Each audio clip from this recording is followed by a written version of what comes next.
This is just a super quick video to help out any parents out there who are really scared that their newborn, their infant is constipated and what that might mean for them.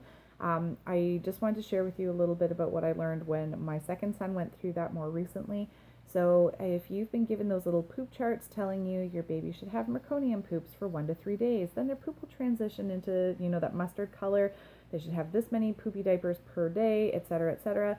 My first son did that perfectly. The second one totally did not, so here's what happened. My second son he pooped during delivery essentially, so a meconium poop because he was in distress. And then he had 2 weeks of meconium poops, but there were long spaces in between. He wasn't following the time guidelines at all. So 2 days in between, 3 days in between. The longest stretch was 4 days, and what was coming out of him was more like a meconium fart. He wasn't actually having a proper poop, and so the midwife was keeping an eye on it. But I love, love, love the midwife that I had because she had her head screwed on straight and knew the very first thing you always look at is the health of the infant. So rather than focusing on the constipation, she first focused on he's the right color, he's the right temperature, he's alert, he's not lethargic. All these different things, just the things you assess to find out, is the baby healthy? He was healthy, so it's just okay, but his poops are weird, so whatever, we'll keep an eye on it, and let her know immediately if any of the health indicators changed. And so none of his health indicators changed at all throughout the process. Instead, he just went 2 weeks of having meconium poops that were very spread out.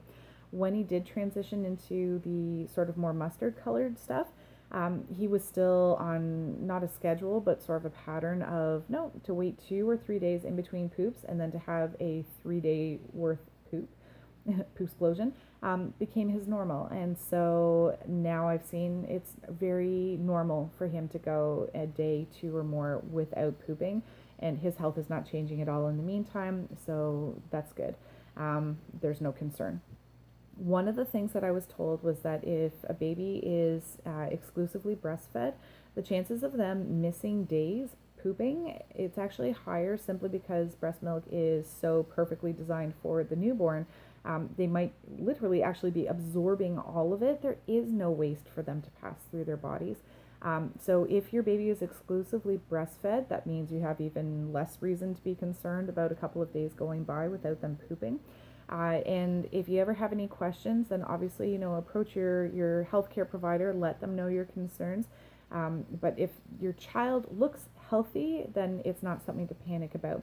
If you ever see your child's health indicators change, wrong color, wrong temperature, difficulty breathing, lethargic, etc., that's a get them to your healthcare provider right away, and they're going to figure out what's going on. Constipation then is obviously part of a larger picture. Last thing to let you know is that while poops can go off, how much they pee shouldn't. So the midwife was also highlighting if he's got enough wet diapers going through him, you know what I mean, sorry, he's peeing enough, then he's well hydrated, and that's another super important thing.